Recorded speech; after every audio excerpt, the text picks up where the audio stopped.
Good morning and evening to you, my beast. With you is your loyal friend, Yusef Walid. I want you to focus with me because what's coming is strange. Note for each episode, wear headphones to get the best experience and your favorite drink. Ready? Let's get started. In the far north, where snow fell relentlessly and covered the earth with a white blanket, there was a small village called Northwood. It was a quiet place, a sanctuary for families seeking peace away from the chaos of the city. But this tranquility hid a dark secret, a secret tied to an ancient legend. For decades, the story of Santa Claus had been told to children every Christmas, the tale of the jolly old man in a red suit with a long white beard who delivered presents to well-behaved children. But in this village, there was another story whispered among the shadows, a different tale than the one known by everyone. There was a man named Nicholas Hardy, an old man who lived on the outskirts of the village. He didn't resemble the Santa Claus of the stories. He seemed more cruel and mysterious. People would notice that he resided in a house isolated from the rest, a dilapidated dwelling hidden behind a massive tree that blocked out the sun all day. Legend had it that Nicholas once worked in a toy factory, crafting gifts for children. But he was never happy with his life. He lived in isolation and was said to suffer from deep depression. No one knew what happened to him after he vanished from the factory. But after some years, people began noticing something strange. Every Christmas season, the number of children who went missing seemed to rise. At first, the disappearances were thought to be coincidental, or so people believed. But over time, the stories grew darker. Children would vanish into the night, only for their bodies to be found in remote places, each bearing a strange mark on their face, a small iron collar, similar to the one worn by Santa Claus. And with every disappearance, the darkness in the village grew. The people began to suspect Nicholas Hardy. He had been absent for long stretches, only to return during Christmas, as if something about him had changed. Everyone in the village couldn't help but wonder if he had anything to do with the mysterious events. The last disappearance was the most horrifying. On that night, a little girl named Eliza vanished. Her parents were frantic with fear, unable to find any trace of her in the house or the surrounding streets. But the next morning, her body was discovered in the snow, her face horribly disfigured. And when they approached her, they found that she was wearing a red hat, similar to the one worn by Santa Claus. But nothing seemed to fit, and everything felt off. Then came the eerie message left by the killer at the door of Eliza's house, written in her blood. It is the time when the holiday begins, when Santa returns to everyone's home. And so the dark legend of the killer Santa began to unfold. With each passing day, the village found itself drowning in fear, unsure whether they would survive the nightmare that seemed to grow more terrifying with every Christmas. It was the dark beginning, but would there be an end? This is what would be revealed in the coming days in the Forgotten Village. Days passed slowly in Northwood. The village was drowning in fear after Eliza's disappearance, and Christmas felt less like a celebration and more like an impending nightmare. The usual joy and festivity were gone, replaced by tension and dread. The villagers whispered in hushed voices, their nerves fraying as the Christmas season neared. Detective Tom Anderson, who had recently been assigned to Northwood, couldn't shake the feeling that something was off. The rumors of a killer Santa had been floating around for years, dismissed as old folk tales. But as he investigated Eliza's case, he began to wonder whether there was truth to the stories. With each missing child, the legend seemed to gain more weight. On the night of December 23rd, Tom decided to take matters into his own hands. He had been following the movements of Nicholas Hardy, an old man who lived on the outskirts of the village. Hardy was a loner, often absent when the disappearances occurred, but always returning around Christmas. The villagers were suspicious of him, and Tom thought it was time to check his house. The night was cold and still, Snow covered the ground and the wind howled through the trees. Tom hid behind a large tree near Hardy's home, his breath visible in the air. There was no sign of life at the house, no lights, no movement. But Tom stayed on alert, knowing that something dangerous was lurking. Around 2 a.m., Tom heard footsteps crunching in the snow. He froze, listening closely. From the shadows, a figure appeared, a man dressed in a red suit, the unmistakable attire of Santa Claus. But this wasn't the joyful Santa that children knew. The figure moved with a quiet, menacing presence. He carried a large sack, and his face was hidden behind a thick white beard. Only his eyes glowed sharp and cold in the darkness. As the figure drew closer, Tom's heart raced. He heard the faint sound of a child crying. Turning, Tom saw Marcus, a local boy, standing nearby. Marcus's face was pale with fear, his eyes locked on the man in the Santa suit. It was as if the child were in a trance, drawn to him against his will. Tom's stomach dropped. He wanted to shout, to run to Marcus's side, but his legs were frozen in place. The man in the Santa suit reached out and grabbed Marcus by the arm, pulling him toward him with unnatural strength. The child struggled weakly, but it was clear he couldn't escape. "Let him go," Tom wanted to scream, but his voice was stuck in his throat. He felt utterly powerless. The Santa figure held Marcus tightly, his cold eyes locked on the child. With one swift motion, he drew a gleaming knife from his belt. Tom's breath caught in his chest as he watched the man in red press the blade against Marcus's throat. In an instant, the knife pierced through skin and muscle, and Marcus's screams were silenced. Tom stood frozen, unable to act, as the life drained from Marcus. The child's body went limp in the man's grip, blood pouring from the wound. The snow around them turned red, the blood staining the pure white ground.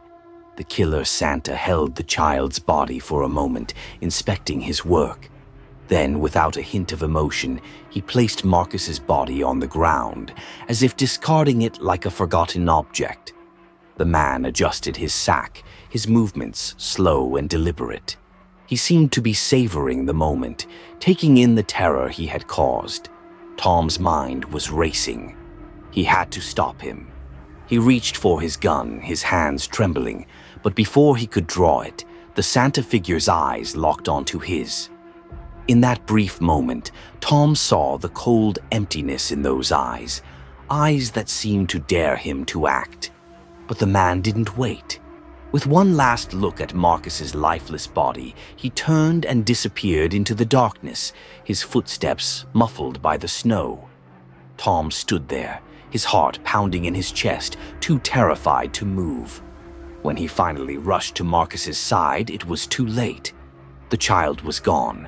The killer had vanished without a trace. Tom stood alone in the dark, the weight of what he had just witnessed pressing down on him. The killer Santa wasn't just a legend. He was real, and he was out there, still hunting. The village of Northwood would never be the same. The fear had taken root, and it would only grow with each passing day. Tom knew that the only way to stop this was to find the killer before more innocent lives were lost.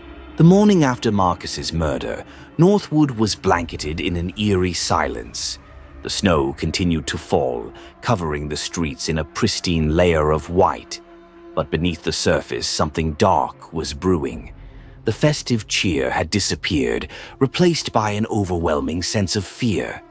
People moved through the village with caution, speaking in hushed tones and casting nervous glances. The joy that Christmas usually brought was nowhere to be found. Detective Tom Anderson hadn't slept a wink. The events of the previous night replayed in his mind. Marcus's lifeless body, the killer's cold, predatory eyes. He could still see it all. Tom had witnessed murder, but worse, he had witnessed evil.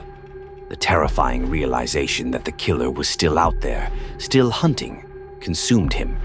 There was no time to waste. He had to act. Tom immediately called the local police, requesting reinforcements. He knew he couldn't handle this alone, but hours passed and still no help arrived.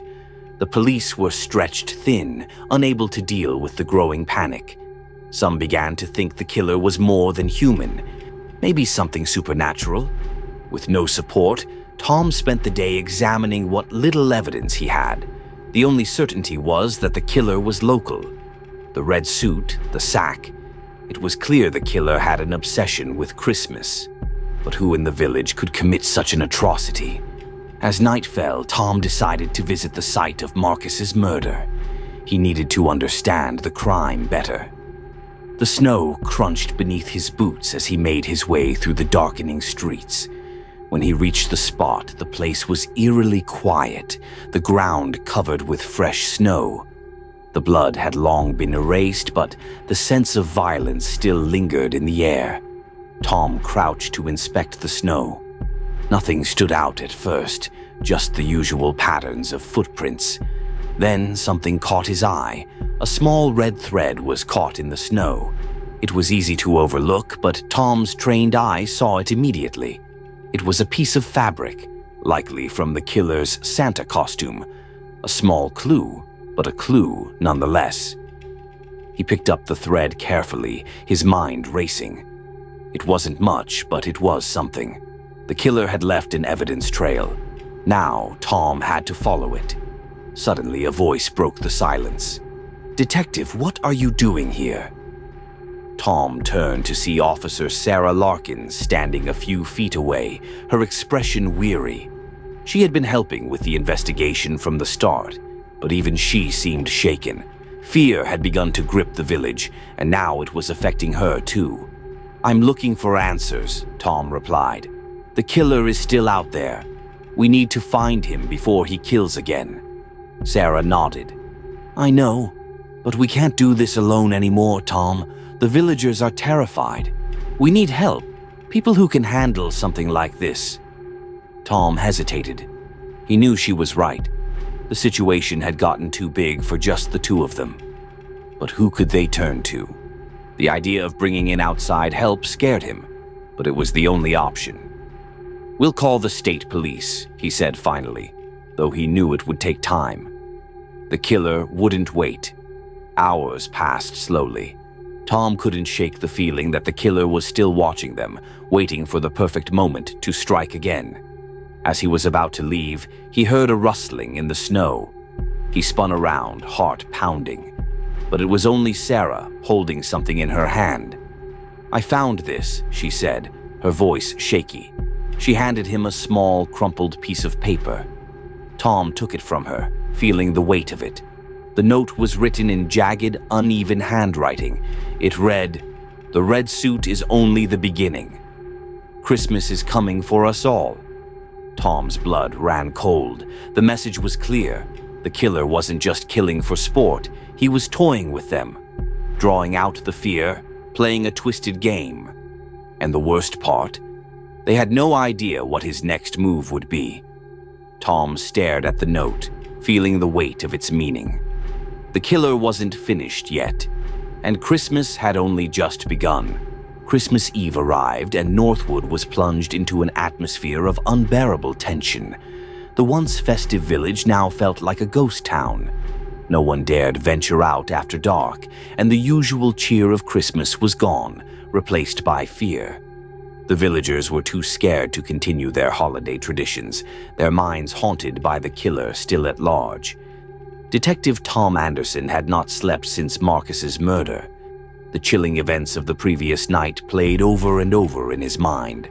The killer, dressed as Santa, was still out there, and Tom knew it was only a matter of time before he struck again. The state police had yet to arrive, and the local officers were overwhelmed.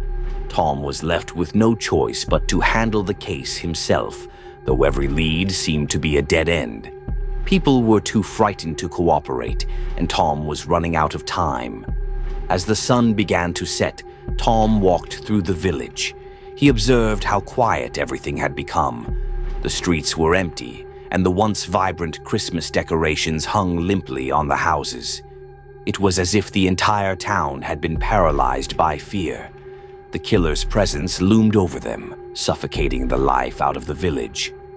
Tom decided to meet with Officer Sarah Larkin, hoping to come up with a plan. Together, they discussed the situation. "We can't let him win," Tom said. "We need to think differently. He's obsessed with Christmas, and he's using it to his advantage.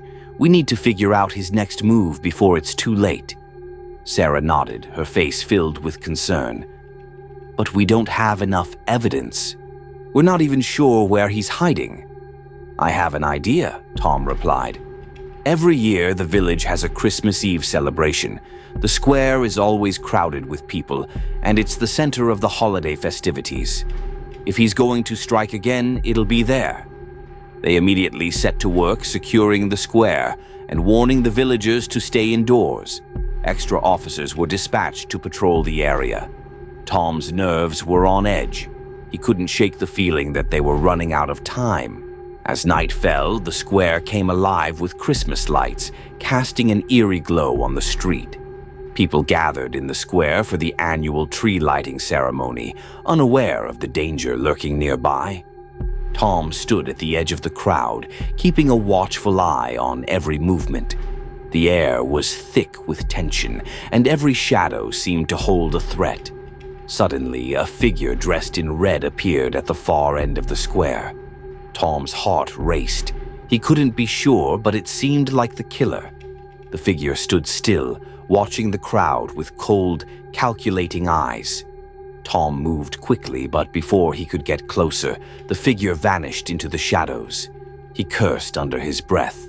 The killer was playing a game, and Tom was losing. Minutes later, a scream pierced the air. Tom's heart jumped into his throat. He ran toward the sound, pushing through the crowd. In an alley behind the square, he found a young woman lying on the ground, her body covered in blood. She had been stabbed, and her life was slipping away. "Stay with me," Tom shouted, but it was too late. The killer had struck again. The news of the woman's murder quickly spread throughout Northwood, adding to the sense of panic that gripped the village. Christmas Eve celebrations were canceled, and the once bustling streets were now eerily quiet. Residents huddled inside their homes, terrified to step outside. The festive spirit was gone, replaced by fear. Detective Tom Anderson stood outside the hospital, staring at the darkening sky. His thoughts were consumed by the recent killings, and the sense of urgency was growing. The killer was still out there, and every second felt like it could be the moment they lost their chance to stop him. The victim had died almost immediately, her body found too late to provide any clues. Tom felt a growing sense of frustration. This killer was methodical, cold, and relentless. The murders had a chilling precision, and Tom couldn't shake the feeling that the killer was taunting them, daring them to find him. Tom met with Officer Sarah Larkin the next day at the station. They reviewed the case files again, hoping to uncover any details they had missed. Their only clue was the red fabric found on the killer's suit, but it hadn't led them anywhere. It was a dead end.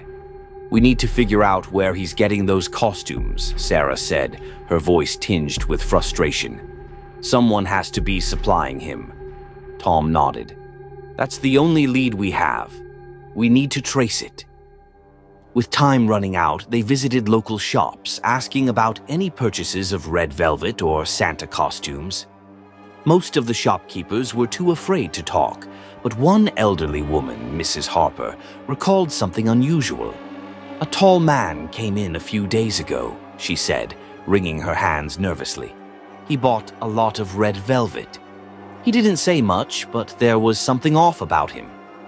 Tom's pulse quickened. Did he mention anything else? Was he alone? Mrs. Harper paused. No, just the fabric. But his eyes, they were cold, like he was searching for something. This was the first real lead they had. Tom and Sarah exchanged a glance, their hope reignited. They pressed Mrs. Harper for more details, but she couldn't recall anything else. As the day wore on, Tom felt the weight of time pressing on him. The killer was getting closer, and the town was on edge. Tom knew they had to act fast.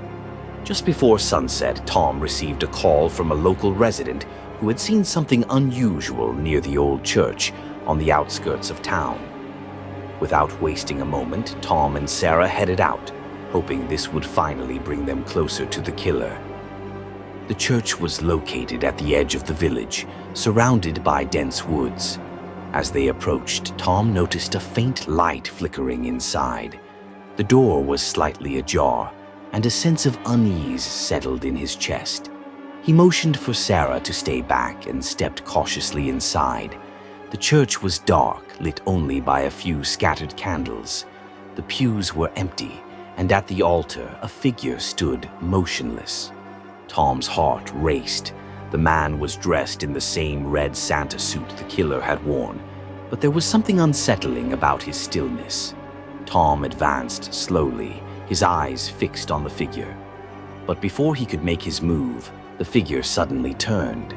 Tom's blood ran cold as he saw the killer's face, pale, gaunt, with eyes full of madness. "You're too late," the killer sneered. "Christmas has come, and now you will all pay." Tom barely had time to react before the killer lunged at him, raising a blood-stained knife. Tom dodged the attack, but the force of the killer's strike sent both of them crashing to the floor. The struggle was fierce, and Tom realized that the killer was stronger than he had anticipated. They grappled, each trying to gain control. Tom's mind raced. He couldn't afford to hesitate. Every instinct told him that he had to end this now. The killer's grip tightened, but Tom managed to free himself, using his training to counter the killer's next move. In a moment of clarity, Tom grabbed the killer's wrist, twisting it and forcing the knife out of his hand.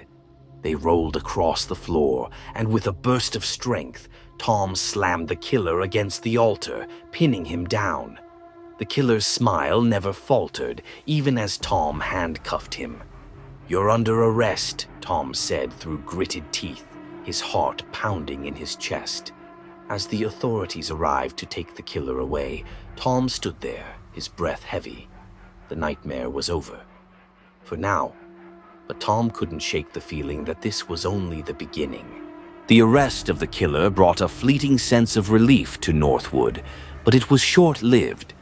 The tension remained thick in the air, and residents still locked their doors at night. Detective Tom Anderson felt a hollow victory. The killer had been caught, but something didn't sit right. He knew they had only scratched the surface of a much darker story. In the days following the arrest, Tom and Officer Sarah Larkin delved deeper into the killer's past. They learned his name was Joseph Weaver, a man with no known family, no significant ties to the town, and a criminal record dating back over a decade. His file showed multiple arrests for petty crimes, but nothing that would suggest a violent offender like the one they had just captured. Tom sat at his desk, scanning through Weaver's history. He couldn't shake the nagging feeling that something was missing. There had to be more to the story. Sarah, who had been quiet for most of the investigation, finally spoke up. "Tom, look at this," she said, holding up a photograph from Weaver's file. It was a picture of him as a young man, standing in front of a crumbling building in what appeared to be an abandoned area.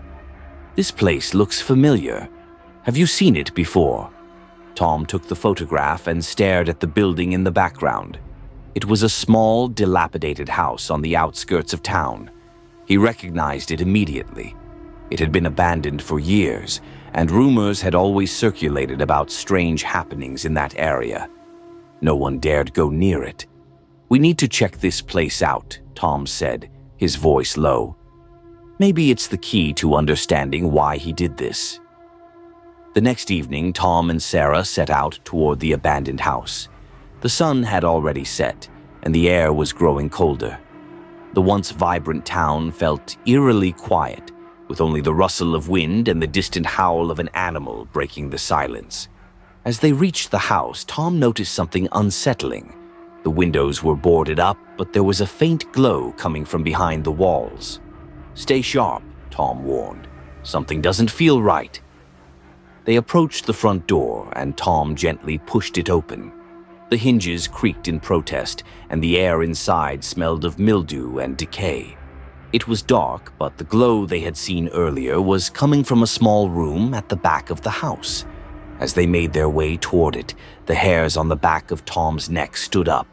He could feel the presence of something sinister, something he couldn't explain. When they reached the room, Tom's stomach churned. There were old, dusty furniture pieces scattered around, but what caught their attention was the wall. It was covered with strange symbols, written in what looked like blood. The floor was littered with pages torn from old notebooks, each filled with incoherent ramblings.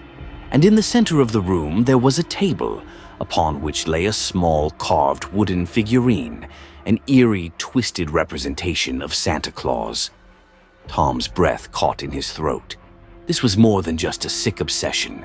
It was a ritual, a dark, twisted devotion to something far beyond the norm.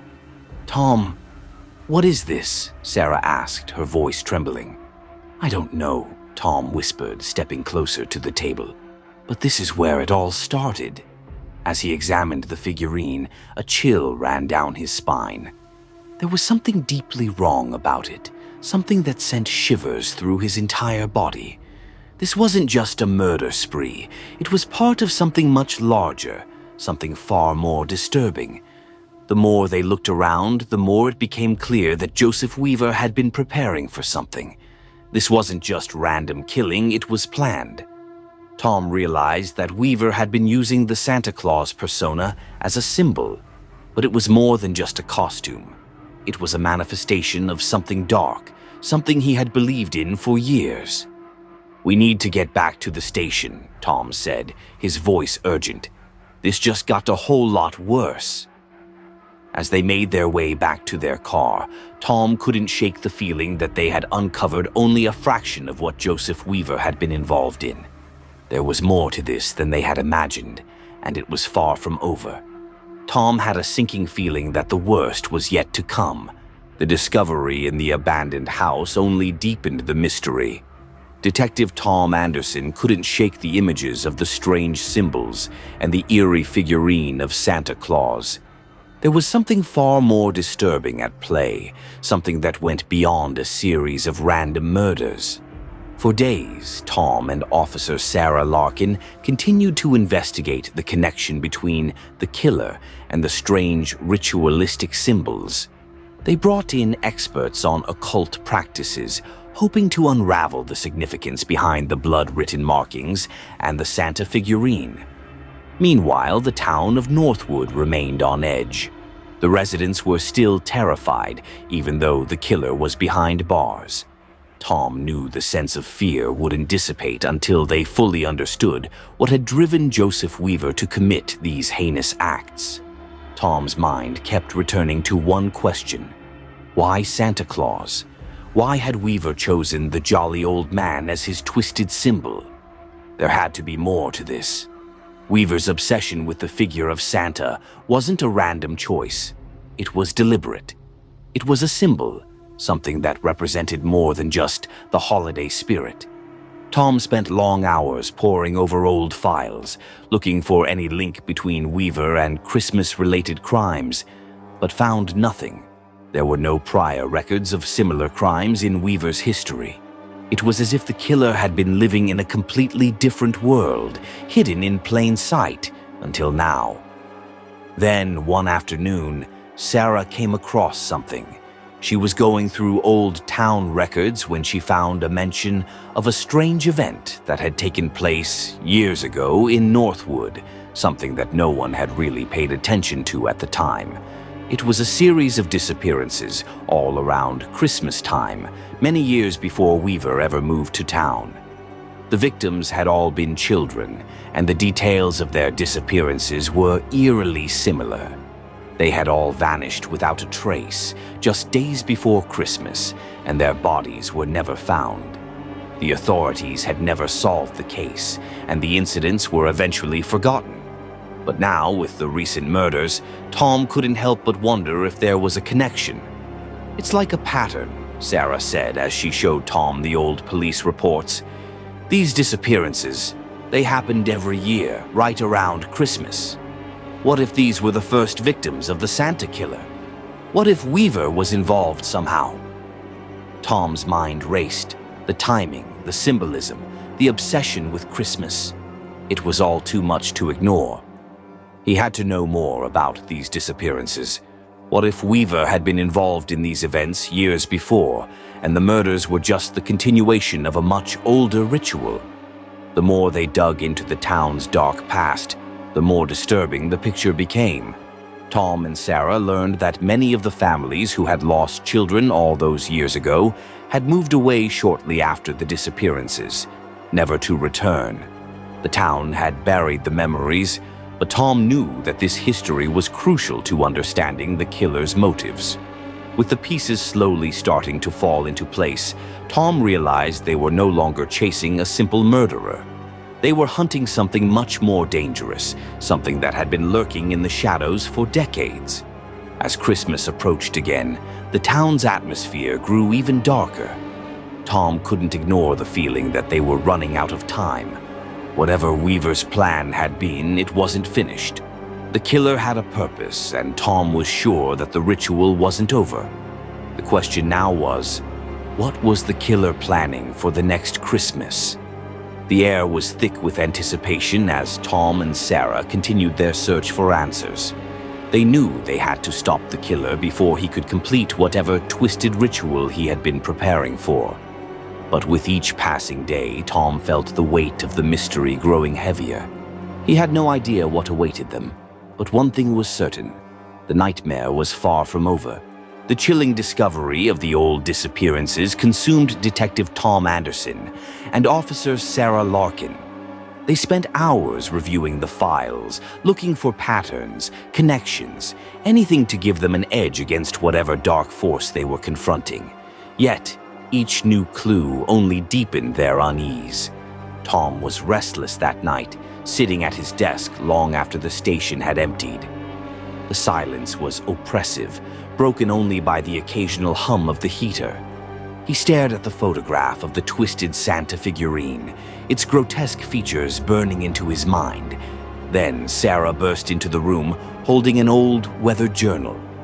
"Tom, I found something in the archives," she said, out of breath.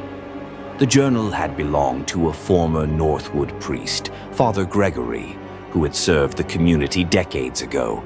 The entries were scattered, the handwriting shaky in some places, but one passage stood out. It described an ancient legend, one whispered among the town's elders. The legend spoke of a malevolent spirit tied to the winter solstice. According to the priest's notes, this entity, known only as the Crimson Saint, was said to masquerade as a symbol of joy and generosity, feeding off the fear and despair of its victims. Every few decades, it would demand a sacrifice during the Christmas season, using its chosen herald to enact its will. Tom felt a chill run down his spine as Sarah read the passage aloud. "The Crimson Saint appears in the guise of a beloved figure," she recited. "It manipulates the weak, driving them to commit unspeakable acts in its name. If its ritual is left incomplete, it will return stronger, hungrier." Tom clenched his fists. This can't be a coincidence. Weaver isn't just a killer, he's the herald. That explains the symbols, the obsession with Santa. He's been doing this for something much darker. Sarah nodded grimly. But what does it want? And why now? The journal provided a partial answer. The final entries described a warning. If the Crimson Saint's ritual was stopped, it would mark the town and return with greater vengeance during the next solstice. Father Gregory had begged the town's leaders to take action, but his warnings were dismissed as the ramblings of a superstitious old man. Tom's mind raced. Weaver's arrest hadn't stopped the killings, it had only delayed them. The entity wasn't bound by physical chains, and the ritual was far from over. The next day, Tom and Sarah returned to Weaver's cell to confront him. They found him sitting eerily still, a twisted smile on his face. "You think it's over, don't you?" Weaver said, his voice low and mocking. "You can't stop it. The saint is already here. I was just the beginning." Tom leaned closer, his jaw tight. "What is it planning? Tell me." Weaver chuckled darkly. "You don't understand. It's not about what it's planning. It's about what you can't stop. This town is already marked, and when the bells ring on Christmas night, you'll see. You'll all see." The room fell silent, the air heavy with an oppressive sense of dread. As Tom and Sarah left the cell, they exchanged uneasy glances. "We don't have much time," Tom said. "We need to figure out how to stop this ritual before Christmas night." Back at the station, they pored over every piece of evidence, searching for a way to break the Crimson Saint's hold. Tom remembered the symbols in the abandoned house and decided they needed to revisit it. Maybe they had missed something, some key to unraveling the entity's influence. As they prepared to leave, the power in the station flickered, plunging the room into darkness for a brief moment. When the lights came back on, the Santa figurine from the crime scene sat on Tom's desk, though no one had brought it in. Tom stared at it, his chest tightening. The figure's grin seemed wider, its painted eyes darker. "It's already starting," he whispered. Sarah placed a hand on his shoulder. "Then we stop it. Whatever it takes." Tom nodded, but he couldn't shake the feeling that they were up against something far beyond their understanding. The December winds howled through Northwood as Detective Tom Anderson and Officer Sarah Larkin drove back to the abandoned house. The symbols carved into its walls haunted Tom's mind, twisted patterns that seemed alive, writhing whenever he closed his eyes. "We can't afford to miss anything this time," Sarah said, her voice firm but tinged with fear. She clutched Father Gregory's journal tightly. It had become their guide to understanding the Crimson Saint's influence. The house stood like a specter in the night, its broken windows and sagging roof barely visible under the pale moonlight. Tom and Sarah stepped inside cautiously, their flashlights cutting through the suffocating darkness. "This place feels wrong," Sarah whispered, shivering despite the layers of clothing. Tom nodded silently, scanning the room for anything they might have overlooked. The air was heavy, thick with an unnatural stillness that seemed to press against their lungs. In the living room, Tom found the symbols carved deep into the wooden floor. Father Gregory's notes mentioned these marks as gateways, conduits for the Crimson Saint's power. "These symbols are the key," Tom said, kneeling to examine them closer. "But how do we stop it?" Sarah flipped through the journal, her eyes darting over the faded pages. "There's something here about disrupting the gateway, destroying its connection to this world," she read aloud. "A circle of light to repel the shadow.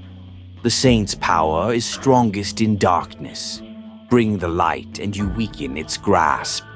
Tom's flashlight beam fell on a rusted lantern hanging from the ceiling. "Maybe we can use this," he said, pulling it down. Suddenly, a deafening crash echoed from the second floor, followed by heavy footsteps. Tom and Sarah froze, their breath hitching. "Is someone else here?" Sarah whispered, clutching her flashlight like a weapon. Tom gestured for her to stay behind him as he slowly ascended the creaking staircase.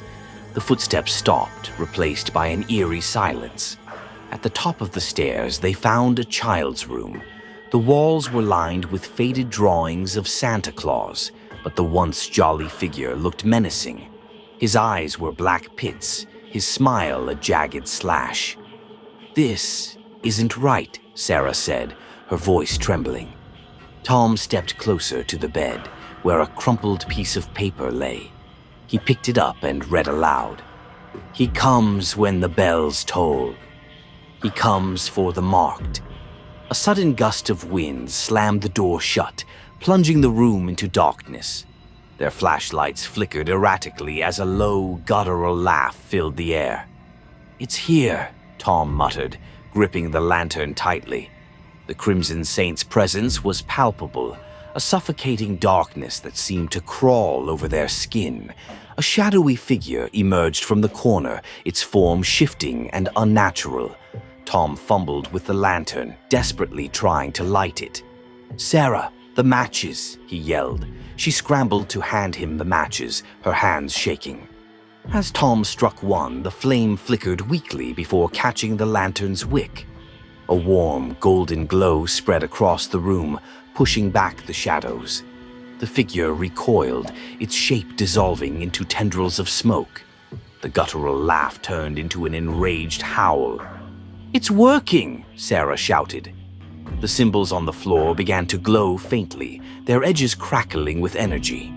Tom realized they were destabilizing the gateway. "Keep the light on them!" he yelled, moving the lantern closer to the symbols. The house trembled violently as the Crimson Saint fought to maintain its hold. Its voice echoed through the walls, a mix of fury and anguish. "You cannot stop me," it hissed. "The marked will always belong to me." Tom and Sarah braced themselves as the floorboards beneath the symbols began to splinter. The glow intensified, flooding the room with blinding light. Then, just as suddenly as it had begun, the trembling stopped. The shadows receded, leaving the house eerily silent. Tom and Sarah stood in the aftermath, breathing heavily. The lantern's light flickered weakly before extinguishing. "Is it over?" Sarah asked, her voice barely above a whisper. Tom shook his head, his jaw tight. "I don't know, but it's weakened, for now." As they left the house, the cold night air felt almost refreshing, but Tom couldn't shake the feeling that the Crimson Saint's influence hadn't been fully vanquished. Back at the station, they found a note waiting for them, scrawled in crimson ink. "The bells will ring again." The case wasn't closed, and Tom knew it never would be. Not entirely. The frigid air of Christmas Eve enveloped Northwood as Detective Tom Anderson and Officer Sarah Larkin prepared for what they knew could be their final confrontation. The Crimson Saint's power had been weakened, but the message left in blood-red ink haunted them. "The bells will ring again." Tom reviewed Father Gregory's journal one last time. The final passage spoke of an ancient cathedral, long forgotten, hidden in the woods beyond Northwood. It was described as the origin point for the entity's power, a place where the boundary between worlds was thin. "This is where it started," Tom said, his voice steady. "And it's where we end it." Sarah nodded, gripping her flashlight. "We don't have much time. If those bells ring at midnight, we might lose everything." The trek to the cathedral was grueling. Snowstorm winds battered them, and the forest seemed alive, twisting unnaturally under the pale moonlight. As they approached the ruins, the faint toll of a bell echoed through the trees. "It's already starting," Sarah said, her voice trembling. The cathedral loomed before them, its spires jagged and broken, its entrance guarded by towering statues of faceless saints. Shadows danced across the snow, though no light source was visible. Inside, the air was heavy with decay and the faint scent of burnt pine. The cathedral's main hall stretched endlessly, its stone walls covered in more of the same symbols they'd seen in the abandoned house. At the center of the room stood a massive ancient bell, its surface etched with intricate designs. Tom's gaze locked onto the bell. "That's it. That's the source." Before they could move closer, the shadows coalesced, forming a towering figure cloaked in crimson. The Crimson Saint had returned, its hollow eyes glowing faintly in the darkness. "You shouldn't have come," it growled, its voice a cacophony of rage and malice. Tom and Sarah raised their lanterns, the warm light cutting through the gloom. The entity recoiled but did not retreat. "You can't stop what's already begun," it hissed, stepping closer. Tom knew they had to act quickly. He turned to Sarah. "We need to destroy that bell. If it tolls again, it's over." As Sarah kept the lantern's light trained on the entity, Tom sprinted toward the bell. The floor beneath him seemed to shift and ripple, as if the cathedral itself was alive. With all his strength, Tom struck the bell with the crowbar he'd brought. But the sound that rang out wasn't metallic. It was a deep, otherworldly tone that shook the walls and his very bones.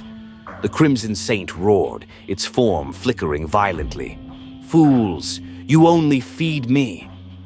Tom staggered back, realizing the bell's destruction might not be enough.